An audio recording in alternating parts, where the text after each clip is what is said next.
for the finished product. This can be used for aggregates and the construction Standing to finished product that's also on display there and that right now. We want to welcome His Excellency the President. So when we came, after fighting the battles of milk, battles of beer, battles of soap, battles of all those battles, because everything is a battle, because you have got ignorant people sitting in office. When I insisted on the processing of milk, the vets told me that no, Banyankwere cannot look after Frisian cows. They can't. I said, why not? Said they can. It was a big war to introduce the dairy enterprise in the villages. So when it came to minerals, that's when we told them that if you do not want to add value here, we shall not allow you. We shall not allow you to export. And I banned all the exports of unprocessed minerals.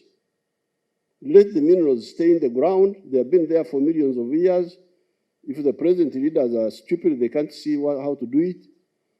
Let them stay there. When more intelligent people come, they will. I will not be part of the crime of stealing people's. Uganda now gets 3 times more money on the issue of tin than it was getting. But secondly, because of this processing, which is here, jobs are created here now. If the stones had been taken out, these jobs here in Riti would be in Canada or somewhere else. Now these jobs are here. So these children are getting jobs. This young man who is doing the factory, so he's paying. He has paid the miners, Baba Ganaho, he's now paying the employees, the workers here. Now Baba Ganaho, Asante. But that's not all. When the factory is here,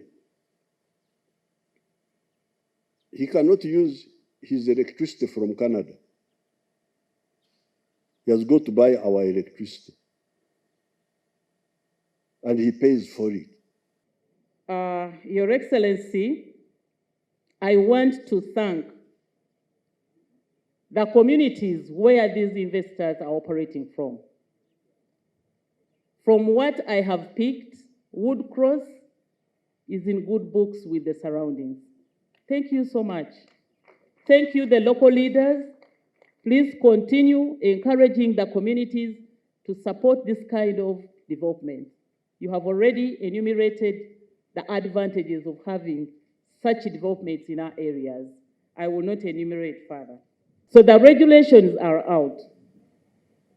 What I am remaining with, Your Excellency, is to organize the artisanal miners who used to come to State House all the time complaining. We have listened to them. The areas of Mubende Chisita, we are just concluding the regulations for the artisanal miners so that I can give them the artisanal mining licenses, and they are all come. And you will not hear quarrels and battles that you used to hear from the artisanal mining areas.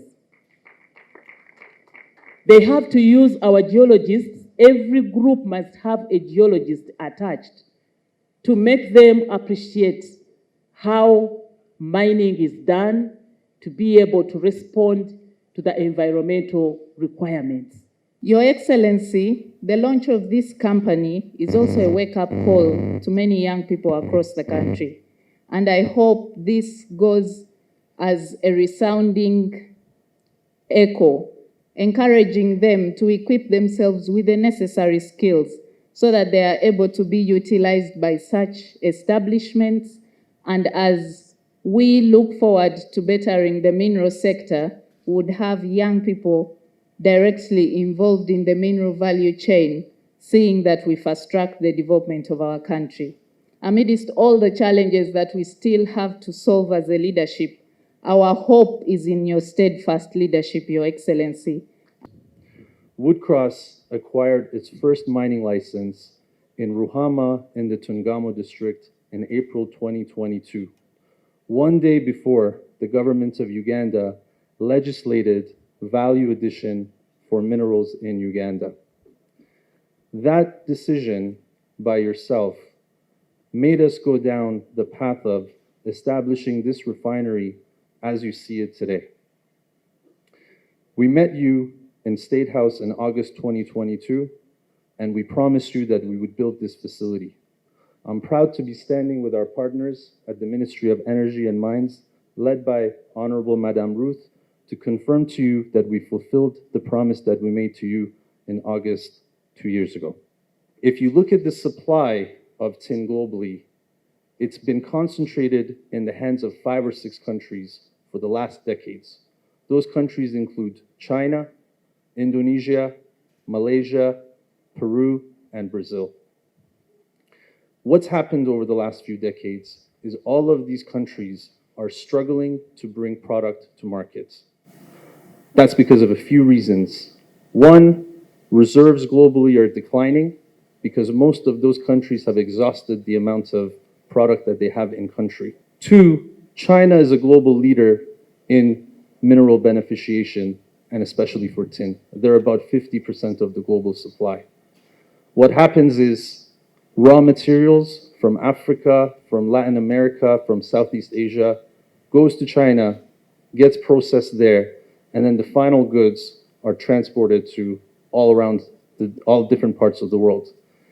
But the challenge for China as well, as I mentioned, is that they're running out of raw materials to be able to export material. So they're not even exporting anymore, even if you're a willing and paying customer. This provides a significant opportunity for a country like Uganda to establish a refinery like this and cement itself as a trusted producer of refined tin in the global markets. This facility makes Uganda only the 11th country in the world to have a licensed commercial tin refinery.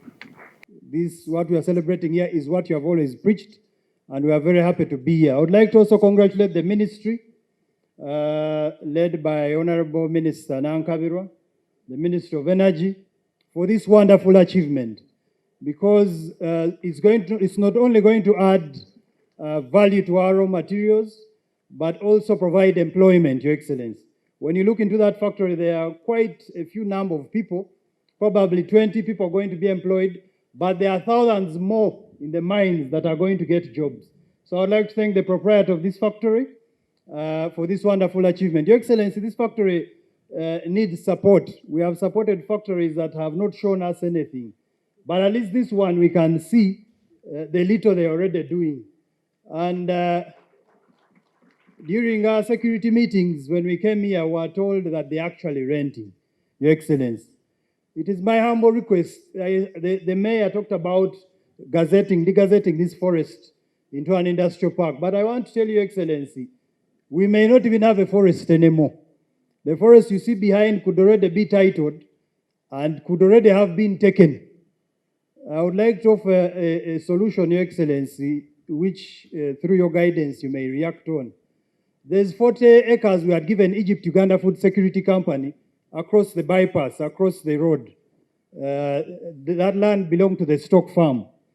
If, through your wise leadership, if we can give this land to the Uganda Investment Authority to set up an industrial park, our investors such as these, such as the Kazires who are also here now, can get land to set up more factories. The day it was announced the city, things in Mbarara city changed. The prices of land changed and everything changed. And even the ways of putting up buildings and infrastructure development also changed. And we thank you so much for doing all that for us. Nambwe nitinchiganzi abantu na minister wa local government akankantere nduru twereze greda abantu bakashashira mushoro twayigurira gredansya twayombeka amashomero twayombekera abashomesa okurara twayigure imihanda ekyo tukikozere ahabwo kuba niwo ryayiguru orukutwereza ebyo byona